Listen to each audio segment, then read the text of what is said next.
Hi and welcome along to this week's episode of CannaChat, where we casually chat about all things cannabis related. We appreciate you tuning in. All views expressed in this podcast are the opinions of the host and in no way medical advice. Hi guys, and welcome to episode 3 of CannaChat. I'm lucky enough to be joined again with Tim today. Hey Lee. Hi Tim. How's things? Not too bad. It's nice to see a bit of good weather again. Oh mate, just let it keep coming. That's all Indeed. I can say. Hopefully it's the start of the spring. I know. So this week we put out calls for a few questions. We did. One of the most popular ones, which is no surprise really, is people asking, could we learn a wee bit more about the host, which would be you, Lee? Okay. Well, I started researching cannabis over a decade ago. Since then, I found such an interest in the plant when I found so many different benefits for so many of the different cannabinoids. Over time, I was just enthusiastic to get into the industry as much as I can. So when CBD became legal, I jumped straight into the industry as much as I could. I started working for Canna Healthcare, and I run Canna Healthcare, and I've done free house calls for people, going out and giving information to people of the benefits of cannabis and letting them see the benefits that CBD and other cannabinoids can offer. After that, I started creating Good Vibes bespoke products in 2019.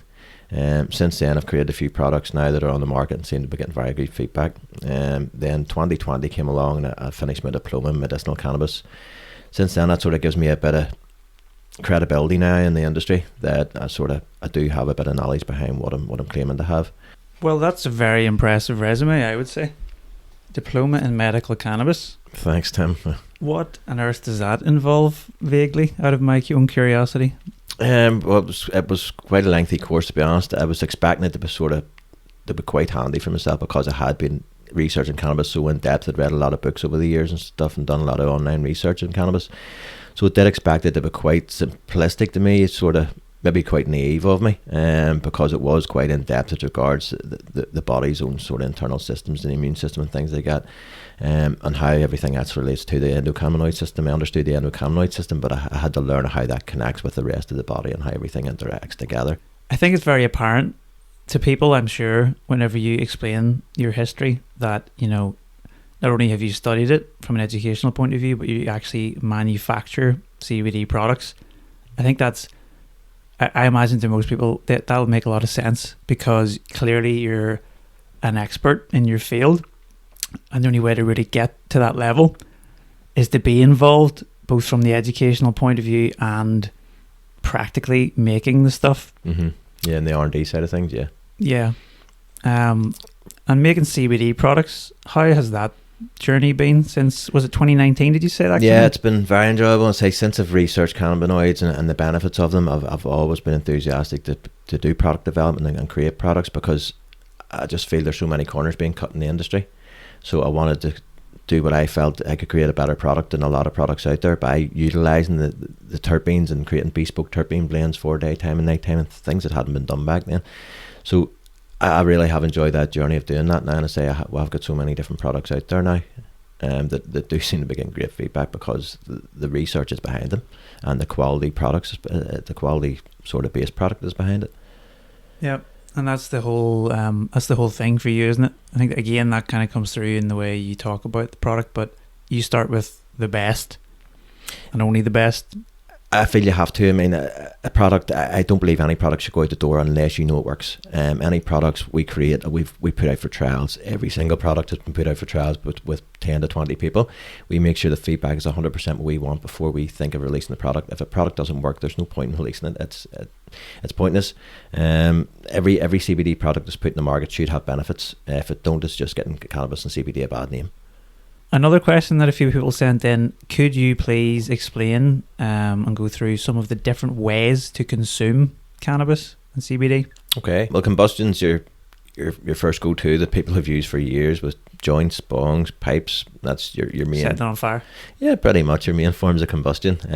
That's clearly, obviously now one of the most unbeneficial ways, I would say, to consume cannabis. Certainly least benefits from it, and certainly side effects in regards long term. If you're over consuming, you can have lung issues and so on. People then turn to vaporizing to try and make it a safer, healthier option. Vaporizing was great for so long. People vaporizing flower. It is a lot more beneficial and a lot safer than combustion. But then we got on to sort of vape and concentrates then came next, which again came to the dabbing scene. It's all well and good people using concentrates, but it becomes it's like everything, overconsumption comes into play with a lot of people, and there's a big issue now called CHS, which is Cannabis Hyperemesis Syndrome. It's become quite common in America over the last 2 years. It's broke into the UK in the last year to 2 years with certain people. So there is people have came down with CHS, and it's actually become so common in the last few months that the NHS have actually addressed it now and put out a care sheet about CHS. CHS, as much as THC is anti-nausea, and when you consume too much of it over such a long period of time, it can actually cause nausea. It can cause serious sickness and serious abdominal cramps. It can cause dizziness. These are some of the main side effects of CHS. Now, the only way to apparently stop CHS is to stop cannabis completely, is the way the NHS are claiming. Now, I know people who have had CHS, and I've read a lot about people who have had CHS. It doesn't seem that you need to stop taking cannabis totally, but you do need to certainly drop your consumption very, very much so. You need to drop it right down to zero for certainly a few days until you're feeling better, and then you need to gradually introduce certain cannabinoids that are beneficial to yourself, or you feel are beneficial to yourself over time. Reintroducing those cannabinoids slowly, you'll know if you're getting any side effects again. But again, you shouldn't get any bad side effects within a few weeks if you start reintroducing cannabinoids, if you're not over consuming. I mean, some of these people that are over consuming are maybe eating 4,000 to 5,000 milligrams of edibles a week, and they're consuming maybe 5,000 milligrams of concentrate through dabbing or joints a week. So there's maybe 10,000 milligrams of THC a week. That's serious consumption. That's why this is coming out. It's not like it's just came out of the woodwork. It's a case of just overconsumption. I mean, concentrates weren't available to the degree they are now. Years ago, people were only able to buy flour basically to consume cannabis. Now there's so many different concentrates of different types, as I've explained before in the podcast. And like I say, so many people are just getting carried away with it. And this CHS has just, it's really taken off this last year. It really does seem to have come out of the woodwork. As much as it's been there in America, nobody has really knew about it over here. Where now there is a lot of sort of lads in Northern Ireland who have actually been struck down with it in this last sort of 6 months to a year. So it does seem to be becoming quite common now. That to me is something that needs to be addressed as regards when we're talking about different ways to consume, because it's so easy to consume more certain ways. It's like edibles. People can overconsume edibles, not in that sort of way of danger of catching CHS or things like that, but as regards tolerance, if someone's consuming edibles, if someone smokes a joint, they'll feel that straight away. Same with vaporizing, you'll feel it almost immediately. But when you consume edibles, it takes a while for it to bypass through your system, so it can take maybe half an hour to an hour for you to actually feel the side effects of an edible.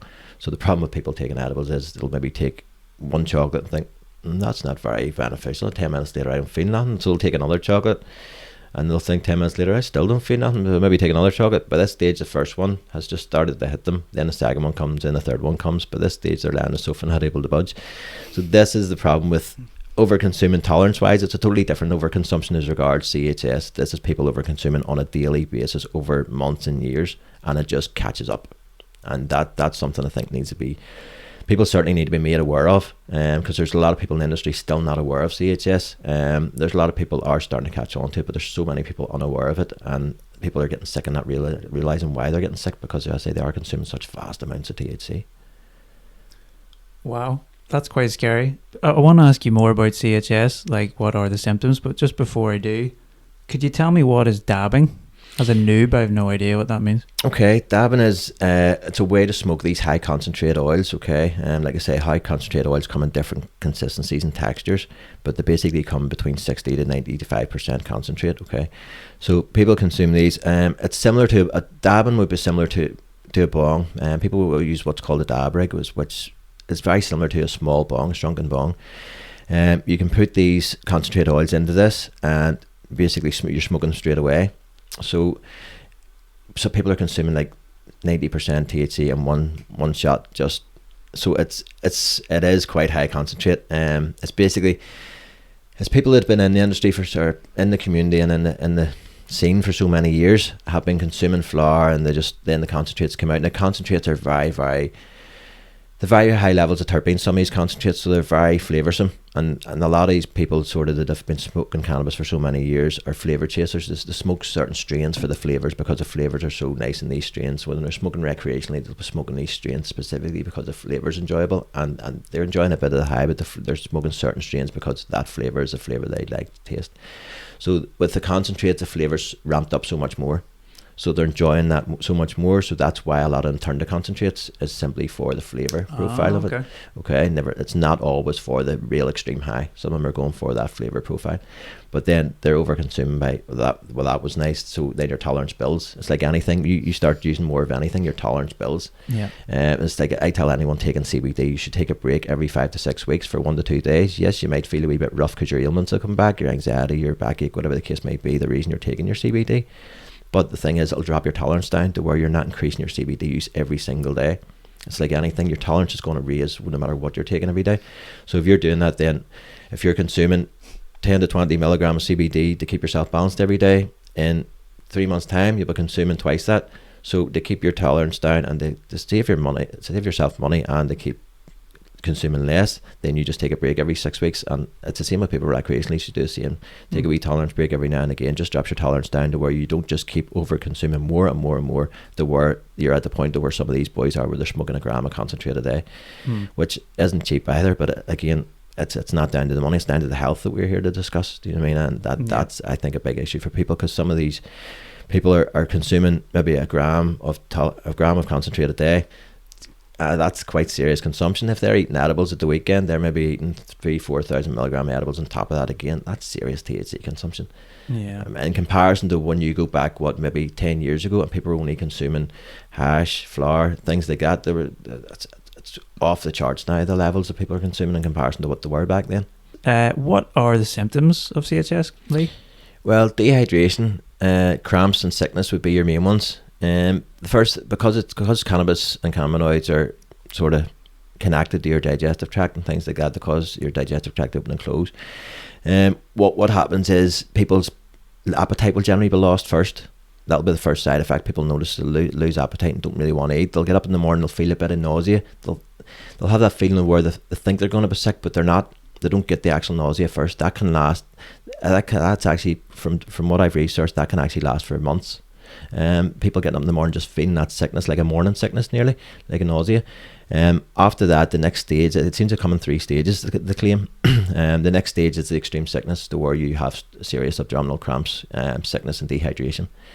This is where you're just buckled over being sick and can't stop it, can't figure out why. Now, at this stage, the only thing stops it is stopping to consume cannabis. And the problem with a lot of people consuming cannabis is, a lot of people realise that THC is anti-nausea. So they're getting sick, they're going, right, I'm going to consume some cannabis to help myself here, to balance myself, and they're actually making themselves worse. So what people really need to realise, that's why I'm trying to raise awareness to CHS, because people could actually be making themselves worse when they're trying to help themselves. So as much as THC is anti-nausea, when it's consumed in these amounts over such long periods of time, it does the opposite and actually makes people sick. And that's the main issue for people. Then the third stage is when they stop cannabis. It takes a while for their appetite to build up again. This can take a few days to a week. Their appetite will take a while to gradually build up to where they have no appetite, don't want to sort of consume food, and that can last up to a week. After that, then things tend to go back to normal. As I say, certain regulatory bodies claim that the only way to stop this is to stop cannabis altogether forever. I don't believe so. I mean, to me, like I say, it's overconsumption has caused this. It's not just cannabis. You can't demonize cannabis just because people are overconsuming. It's like I said before, you can't demonize anything for people overconsuming. Anything can be abused. So this is no different, but it does need to be addressed, because, like I say, there's so many people even in the cannabis scene that don't know nothing about it and haven't heard about it, and that shouldn't be like that. You know what I mean? This should be pushed out there very, very fastly, this information. Definitely. It's almost like, I suppose it's human nature, really, isn't it? That you get something good and then you just try and extract the absolute most. But I mean, ultimately, it sounds like something you've told me before.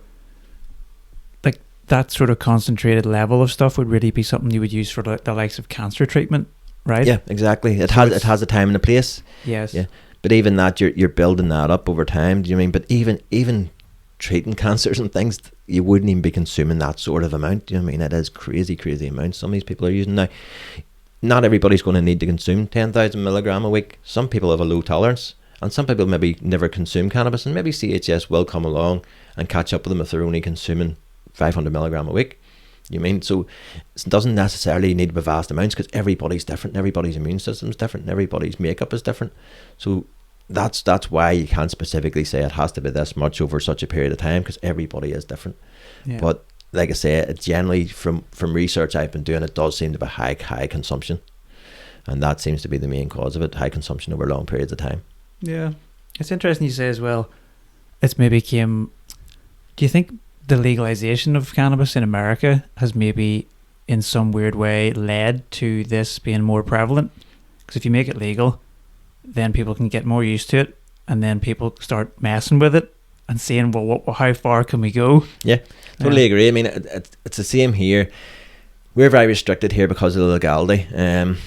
That's very negative, because there's so many children that can't access medical cannabis because it's so hard to access medical cannabis in this country. England, not so much now. It's a bit easier than it is over here. But it's still a lot of hoops to jump through to get that for children. It shouldn't be like that. So there is balance. I mean, they've legalized it in America, like you say now, and people are now going over the other side of things, where they're just playing with it as much as they can and creating this sort of high concentrated products as they can. So there is a balance. And as was said before, it's all about balance. I keep coming back to balance again and again. It's always going to keep coming up, because that is the key to cannabis. It's about balancing the right cannabinoids for your system, for you, to give you a good quality of life. Everybody can have a good quality of life through using cannabis the right way. But like I say, if you abuse it, then this is what happens. Yeah, well, I think there's no better example of balance. I know you said, we say it all the time, but what a great example. Just speaking about America and its legalization, I don't know if you know about this. I saw Rogan posted, Joe Rogan, on his Instagram today, that it is now federally legal. Don't know if you know anything about that, or if that's worth mentioning. But because I always knew it's weird the way the laws work there, right? There's sort of federal legality and then sort of state legality. Yeah, and because there were so many different states, one state then another state, and then it's just escalated so much, and it should be. So I think I literally saw a screenshot. It's now federally legal, and Joe Rogan wrote something like, come on, let's go. That was all I saw. But I mean, any of this is all progression. Do you know what I mean? And it's just finding that balance. It takes people with responsibility after this. Once the market has any sort of regulation, that just takes a bit of responsibility on the people in the industry. I mean, there is people that have great responsibility. I mean, there's some of the biggest breeders in America are carrying great responsibility, like the Jungle Boys, like the Cookies. They are carrying great responsibility because they're doing things properly. I mean, they're growing mass amounts of plants. I mean, they're growing plants under thousands of lights now. Jungle Boys started under maybe 10, 20 lights. They're now growing under thousands of lights. They are multinational, but they're doing things right. They're not putting PGRs in their plant. They're not putting contaminants. Everything is done by the book and 100%, and they've got passion for what to do, and they're giving education alongside everything. So companies like that should always be at the top of this industry and deserve to be at the top of this industry. But again, there's so many cowboys in every industry. It's not just the cannabis industry, so we can't say just because cannabis is legalized that it's going to be full of cowboys doing this, that and the other, because it's the same way alcohol. When alcohol was legalized after regulation and stuff, do you know what I mean, with moonshine and everything. So there's so many different ways to look at different things. It's just taking on responsibilities. The people in certain positions need to honour their responsibilities, and that's what it boils down to, because that's how you keep the kids safe. That's how you keep the younger generation coming up safe. They need the education, they need the regulation, they need the people to take responsibility and do things right. Yeah, totally. Just one more question on the CHS thing, if you don't mind. Is there any famous cases that people could maybe have a look at to get a bit more of an understanding? Well, weirdly enough, we've actually been talking about this all week there, and then I'd read an article last night that M&M's actually now been struck down with CHS. So not that it's a beneficial thing, but it's certainly going to raise awareness. Something good will come from it. Right, yeah. As regards, it'll raise global awareness now, because hopefully people will now see it as a real thing. And like I say, there's so many people unaware of it, and hopefully this will raise the profile of it and push it out in the mainstream, that people see there is a problem with this, and that there is Cannabis Hyperemesis Syndrome, and it is a real thing. It's not just something that people are trying to taint cannabis. I mean, I'm as pro-cannabis as anybody, but I'll be the first to admit when there's things that need addressed. Yeah. You can't sort of advocate for something but deny negative side effects or negative things that come along with it. You have to address them. Absolutely. And that's what we're trying to do with this podcast from day one. Exactly, yeah. How bad is Eminem? Do you know? Is he in hospital? I don't know. I just read it last night, and on one of the articles in American, read that he was taken down with it. I'm not sure if he's hospitalised or not, but I do know he is taken down. It is public now that it is an official thing that he has actually got it. Yeah. But I mean, I would imagine them boys are consuming serious amounts of cannabis too at times. I mean, he's knocking about with Snoop Dogg there. Yeah. Absolutely, yeah. But no, I'm with you. As far as I think anyone who makes absolute statements on anything, I'm always very wary of. Mm-hmm. You know, when you hear people say cannabis is totally safe. Yeah. You know, Nothing is totally safe. Nothing is. Everything can be abused. Do you know what I mean? Like I say, there's so many beneficial products out there. There's vitamin products out there. If you overconsume them, you'll have issues too. It's no different. There's supplements. You overconsume them, you'll have issues. So there is beneficial things that will have issues. Cannabis is exactly the same. It's no different. Like I say, I'm as pro cannabis as anybody, but I'd be the first to admit if there's things that need addressed. You have to stand on the fence with this. You can't.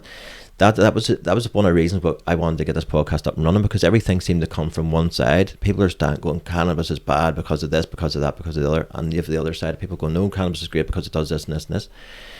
Someone needs to stand on the fence and go, yes, there is negative side effects to cannabis, there is negative things if you overconsume and so on, but there's so many benefits too that we need to address, and the benefits outweigh the negatives tenfold.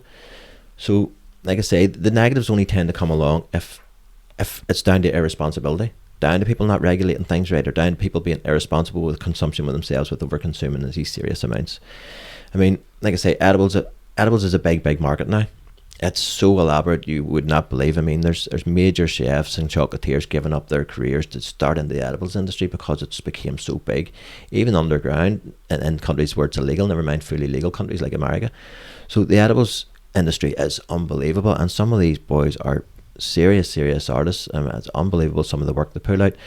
So the work deserves credit. But again, it's a balance. Do you know what I mean? It's like I say, everything in balance. It's fantastic to consume, for people to consume a level amount of edibles that suits them, but overconsumption just needs to be addressed, I think, for a lot of people, or it's going to give cannabis a bad name. Yeah.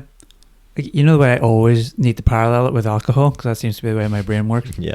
It's a bit like, would you say smoking flour, for example, would be a bit like having a few beers, but if you're pounding or what is it, dabbing? Yeah. So not cool, I'm like, that would be just like pounding absinthe or moonshine. And who really needs that? Or again, as you say, maybe it has a place. Tolerance to that point, and maybe just stop, let the tolerance break. Would that be something? That's a fantastic comparison. You've just hit the nail on the head. That's exactly the way you would do it. I mean, if you're smoking flour, I would compare it to having a glass of wine at night if you're having a smoke of flour. Do you know what I mean? But yet if you're dabbing, then yes, it's like having a shot of vodka instead. Do you know what I mean? That's a very good way of comparing it. Yeah, I mean, you keep going back to alcohol just because it's the legal alternative. Yeah, and that's understandable. I can understand why you relate that. That's what I used to relate cannabis to a lot of the time, to try and compare the two sides. Yep. Cool. Well, I think that's a very quite scary but very fair warning to everyone. It's just something I needed to touch base with on, because I just think there's not enough awareness out there about it. I think there needs to be, because I say it's so many people consuming different now, at different ages consuming. Do you know what I mean? So everybody needs made aware of it. Just totally. And as you say, that's the whole point of this podcast. It's the good, the bad, and the ugly, right? That's exactly what it is. Cool. Well, Lee, that's really all we have time for this week. Is there anything last things you want to say or leave anyone with? No, that's it. Just if anybody's watching YouTube and enjoyed it, if they'd like and subscribe, it'd be fantastic. And if you're watching Spotify, if you'd follow us, it'd be fantastic.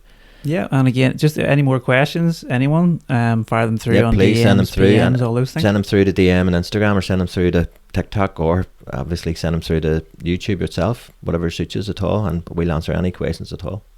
Great. And as always, thank you for the education, mate. Tim, thank you for your time. Thank you for joining me again this week. I learned a lot. Catch us next week. Cheers, Lee. Watch the full video podcast on YouTube at Kaput Network.